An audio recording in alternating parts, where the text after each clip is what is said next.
when Helen is not on her public errands, she's at Arcan Ridge, a Connecticut house built for her by friends, so that she and Polly might have the security of a roof and walls of their own. Mornings at Arcan Ridge begin around 5.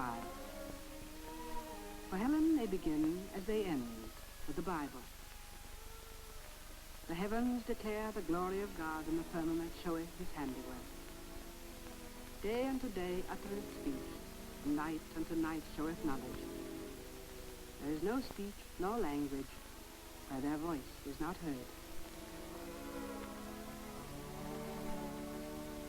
Polly, meanwhile, is brought up to breakfast.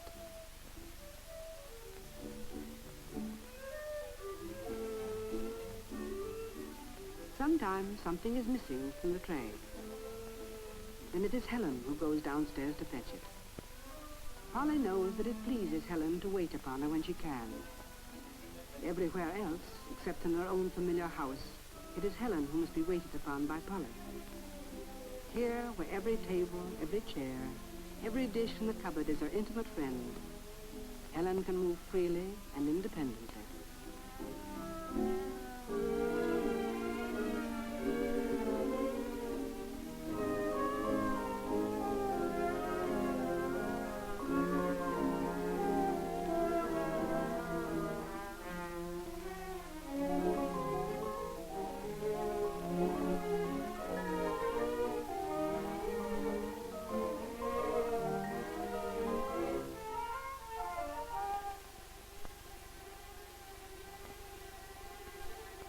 Though in this quiet house, Polly need not speak aloud to Helen, she usually does.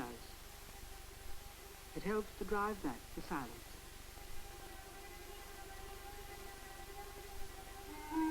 First concern of the day is always the weather, to know how to dress for the morning walk with her dog, Etu. Clear but cold. She checks with her Braille thermometer. She is right.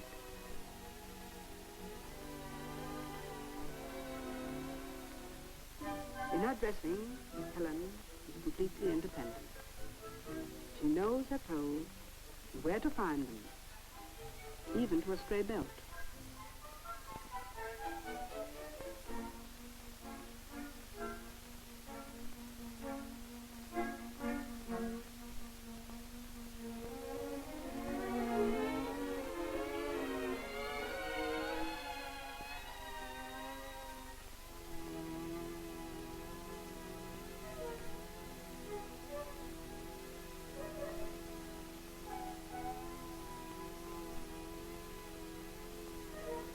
Every morning, Helen goes for a walk along a 1,000-foot handrail built by a loving friend to guide her. 1,000 feet where she is alone and free. The walk seldom varies, but for Helen it is always full of small, unexpected events.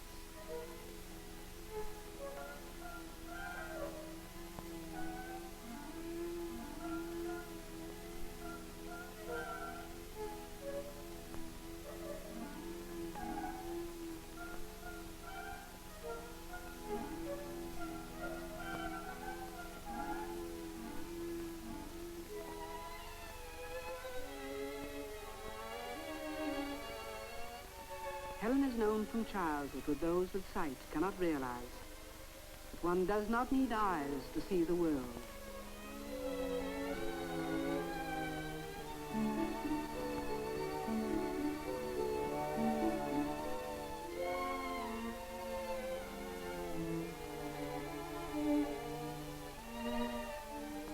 The patch of herbs that was here last summer is gone.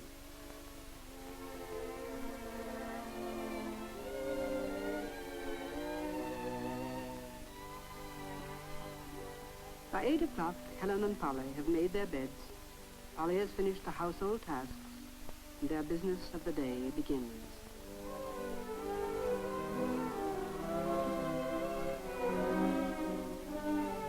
Even at home, they carry the responsibilities and obligations of public figures.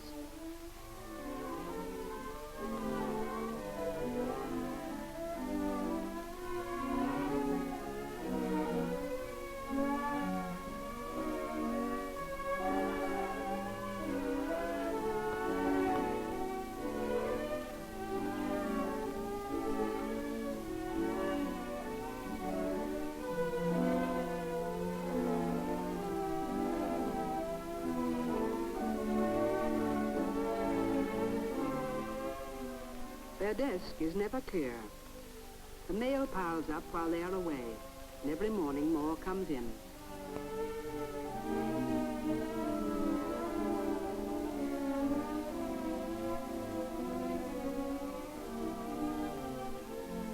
The bulky packages are books in Braille. They must wait.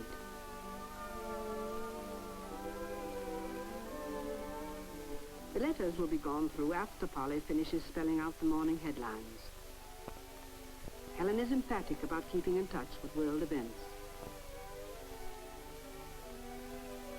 But the mail looms large. A few of the letters are personal ones from friends. But most of them are requests for something. From New Zealand. Would you kindly send a message to the Royal Blind Institute on the occasion of their opening? From Massachusetts. I have written a pamphlet on teaching the deaf. Please read it and let me have your comments. From India. I am going slowly blind. In the United States is a cure. Can you help me? From New York. I have chosen you as the subject of my term paper. Would you write me a long letter telling me all about yourself? After the mail, Helen goes to her own study to work. There are reports to be made out, speeches and articles to be prepared. So far as possible, she does her own research. She locates her reference books by the Braille lettering along the edge. In her work, she will not indulge herself because she is handicapped. Everyone has his own handicaps, Helen says. It just happens to be the handicap of the blind that they cannot see, of the deaf that they cannot hear.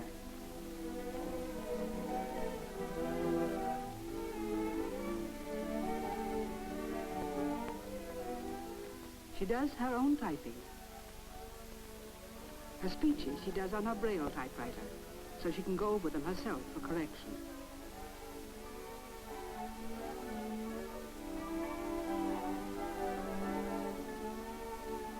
The machine has only 6 keys because all Braille letters are made by the combination and placement of 6 raised dots.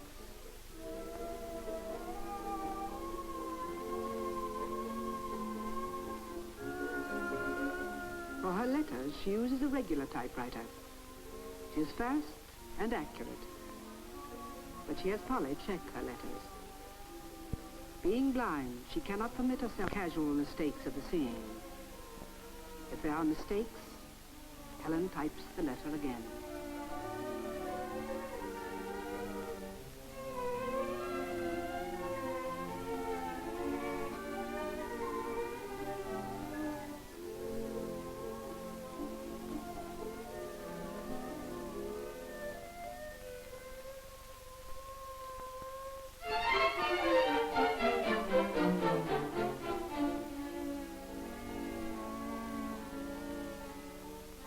From the vibrations of a buzzer, Helen knows when it is time for lunch.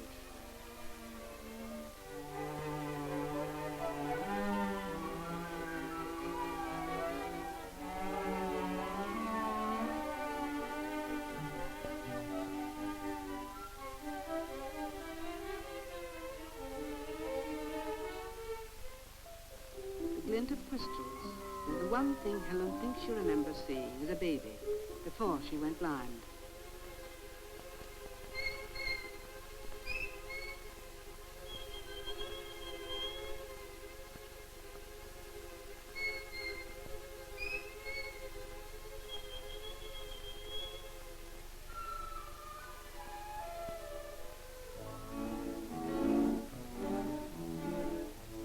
Flowers are among her greatest pleasures.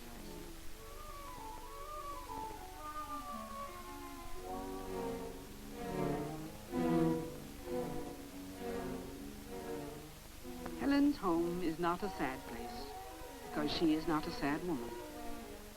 She's extraordinarily gay. She goes toward each new experience with the joy of a child. On weekdays, there are only 3 for lunch: Helen and Polly, and Anne, who comes in to help them with the housework. Their days are too full for social engagement. But at tea time, they relax and catch up with their personal mail. Friends may come in.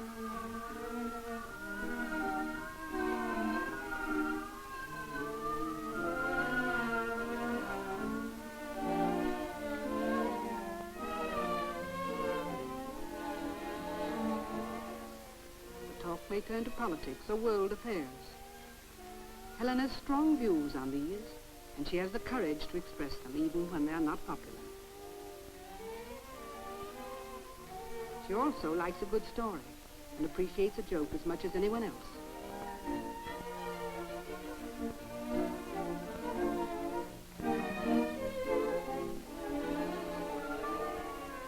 So they spend their days when they're at home. Scarcely a week goes by that Helen's calendar doesn't call them away to a conference or a lecture. In this case, it is to a staff meeting of the American Foundation for the Blind, to which Helen is advisor and counselor. Today, the foundation is submitting for her approval a device for communicating with the deaf-blind and for enabling the deaf-blind to communicate with each other. The keyboard activates little metal prongs that speak directly to the fingertips in Braille. It is perhaps the most direct means yet invented of making contact with those who are both deaf and blind.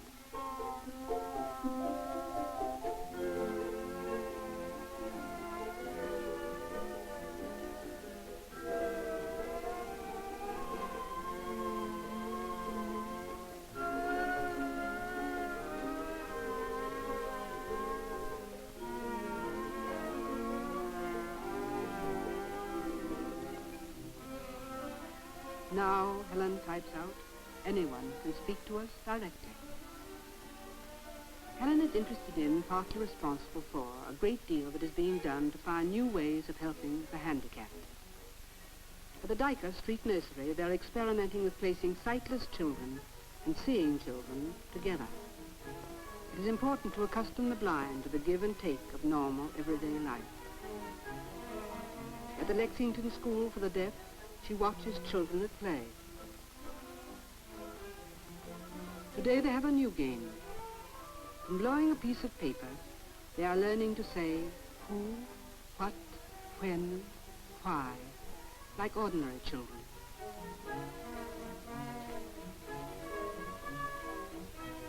In class, she follows the progress of the older girls in learning to talk.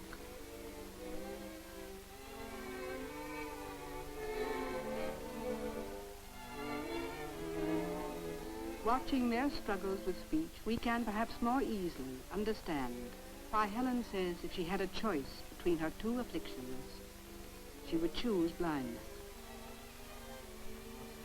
The deaf, cut off from the world both by lack of hearing and lack of speech, need all the encouragement she can give. But perhaps those to whom Helen gives her time most gladly are those who, like herself, are both deaf and blind.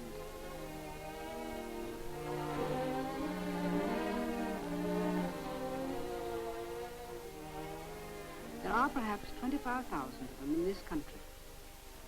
And in the 50 years since Helen graduated from Radcliffe, there is only one other to have achieved a college degree, Robert Smithers of St. John's in Brooklyn. But they enjoy life and work like the rest of us. Their fortitude should make us perhaps recall, in respect to our own small difficulties, the truth spoken long ago. I cried because I had no shoes, until I met a man who had no feet.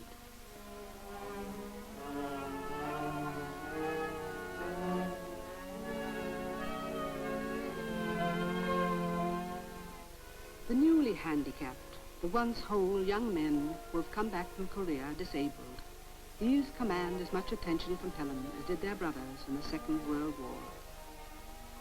Then, as now, she and Polly tramp the endless corridors of our military hospitals, bringing hope to the amputees, the blind, and the disabled.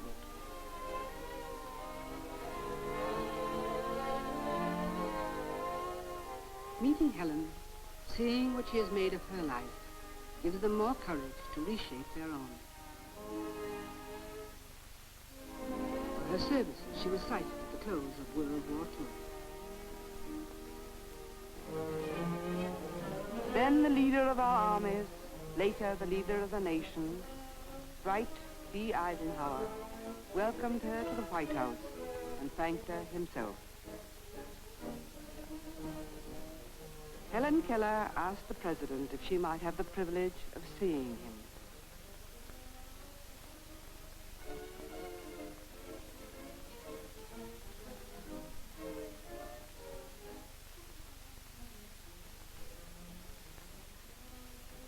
Afterwards, of his face, she said, I felt the courage and thought that carried him through such great years of the world's history. From a life lived mostly for others, Helen managed to save some part for herself. They are the necessary things like shopping. The excitement of the city, its vibrations under her feet, she loves. She enjoys the labor of choosing and buying.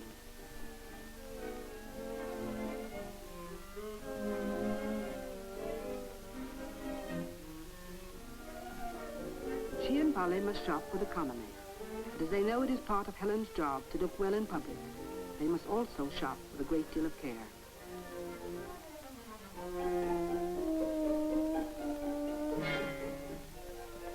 And Helen's hats, back through the decades, are a minor footnote on the history of our times.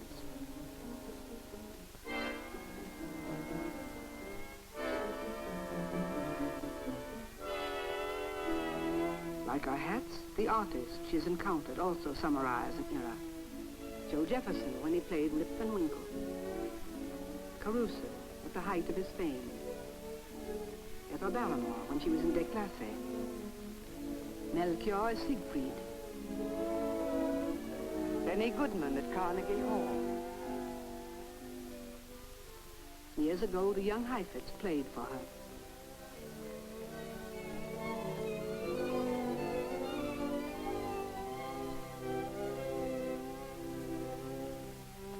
Years later, Gladys Swarthout sings for her.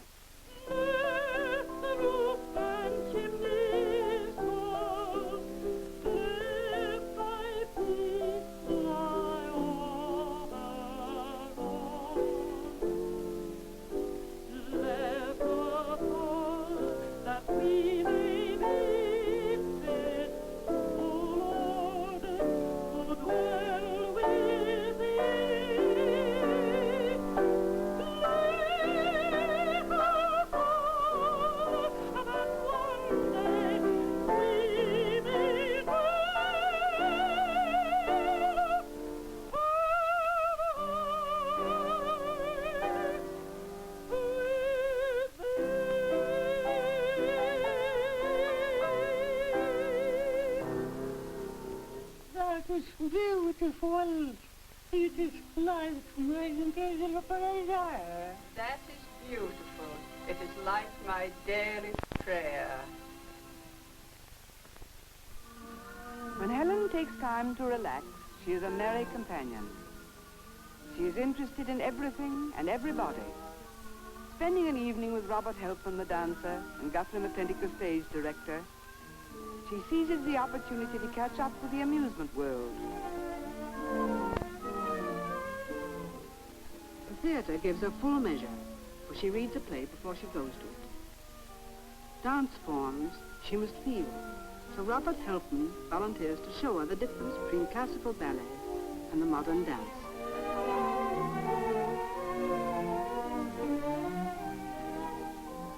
Mr. McClintock does not feel that Mr. Helpman has made his point, and suggests that they take Helen to study some modern dancing at close range. Helen has been to Martha Graham's recitals, but this is the first time she's been to a company rehearsal in the studio.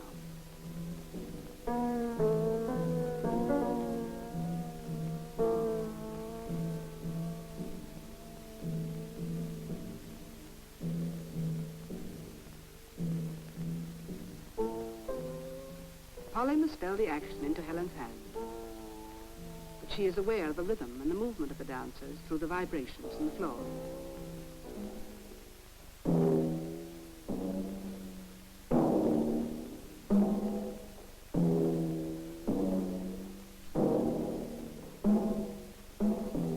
As Martha Graham realizes, Helen's hands need not even touch the drums to feel intensely their vibrations.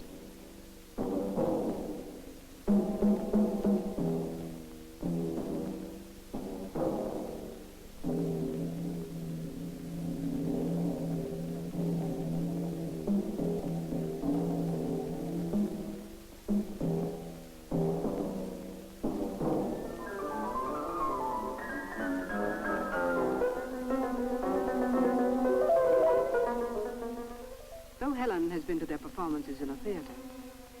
It is only in a rehearsal room like this that she is able to discover with her hands the line of body and limb that is the living pattern of the dance.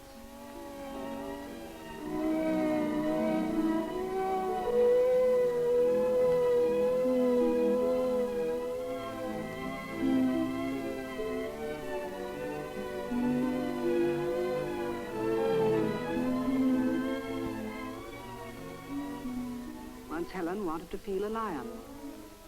Annie Sullivan informed the zoo. A lion was fed. Helen entered the cage and felt the lion from its head to its tail.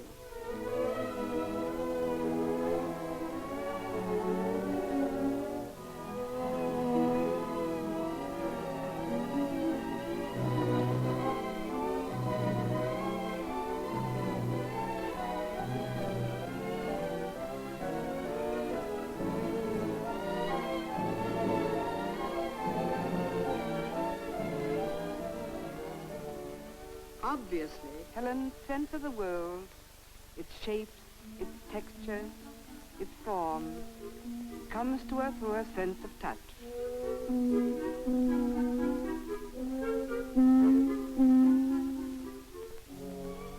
But her knowledge of the world comes to her through books.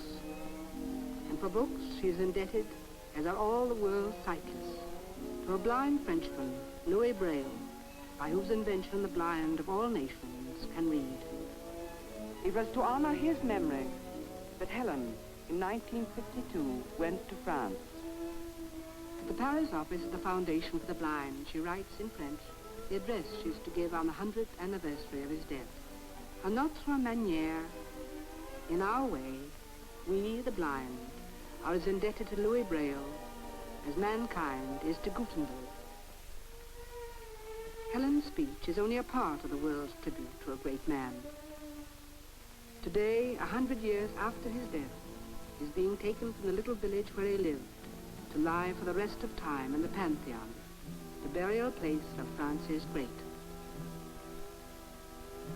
Behind his coffin marches the blind of Paris.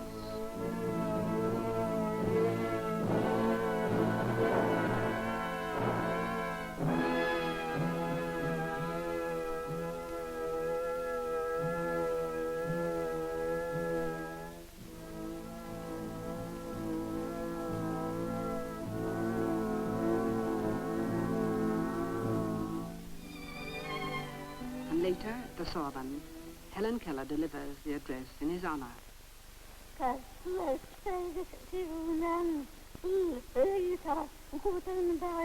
À notre manière, nous, les aveugles, sommes autant redevables à Louis Braille que l'espèce humaine l'est à Gutenberg. Afterward, Helen Keller, Louis Braille's great disciple, is made Chevalier of the Legion of Honor. Nous vous faisons Chevalier de la Légion d'honneur.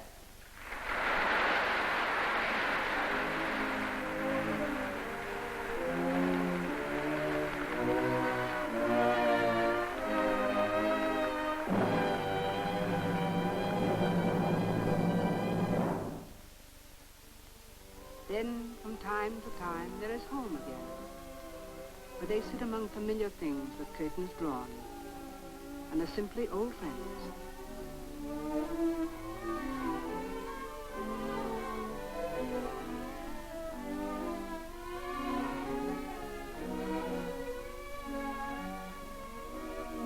There is peace and quiet. There is music.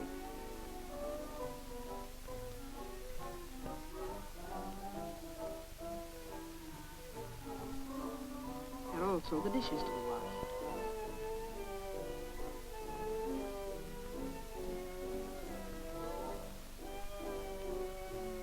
As Polly washes the dishes, Helen shells pecans.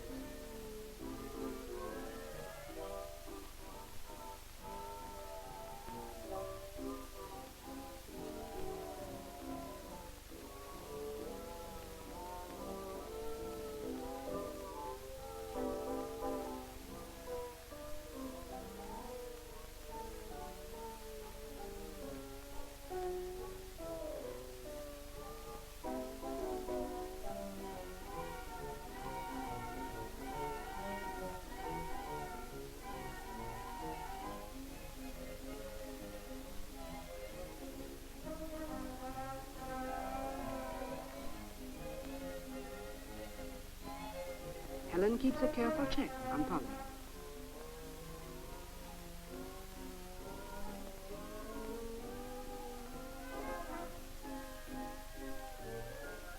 But when the radio is playing, it is hard to keep Helen's hand on her work.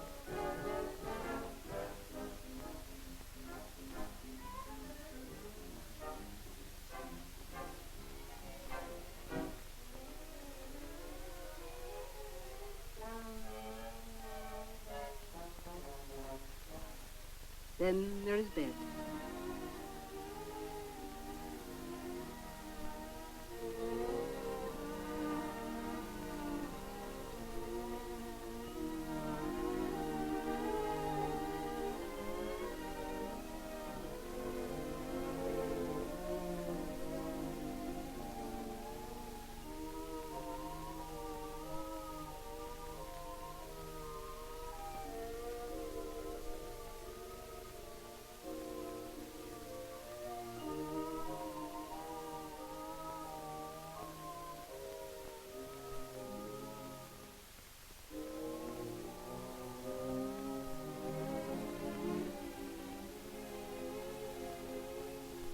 This, then, is the message which we have heard of him and declare unto you, that God is light, and in him is no darkness at all.